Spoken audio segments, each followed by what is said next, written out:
Hey everyone, and welcome back to a rewind. Today we're diving into the bizarre and wonderful world of EarthBound, a game that almost never saw the light of day. Buckle up because this development story is wilder than a runaway fridge full of sentient pickles. And thank you, Chloe, for this amazing suggestion. If you have a game that you'd like to see next week on Press Start Rewind, leave it in the comments below. So, EarthBound, also known as Mother 2 in Japan, was a brainchild of the legendary Shigesato Itoi.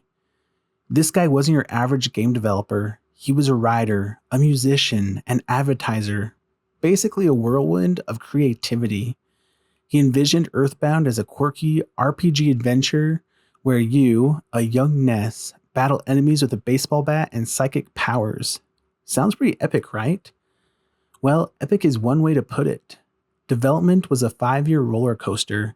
The team, mostly new to the project, pulled all-nighters, fueled by youthful energy and questionable amounts of pizza. The game kept growing, demanding more memory than a hamster with a hoarding problem.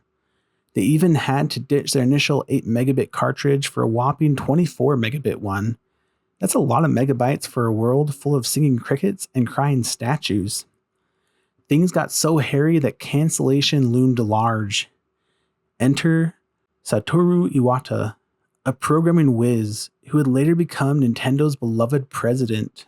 He swooped in like a coding superhero, streamlined the whole thing at his company, HAL Laboratory, and bam, EarthBound was saved. Finally, in 1994, EarthBound emerged, blinking into the world. Critics were, well, confused. The quirky humor, the unorthodox gameplay, it wasn't your typical RPG. Sales were slow at first, but something magical happened.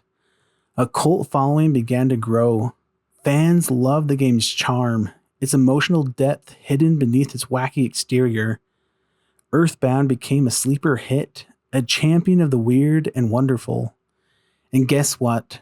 EarthBound's influence is still felt today. Games with quirky humor and emotional storytelling owe a debt to this oddball classic. It showed that games could be funny, strange, and deeply personal all at once. So, there you have it, the story of EarthBound, a game that almost got buried but rose from the development graveyard to become a legend. It's a reminder that sometimes the most unexpected journeys lead to the most unforgettable experiences. Thank you for watching this rewind. Stay tuned for more wacky video game adventures.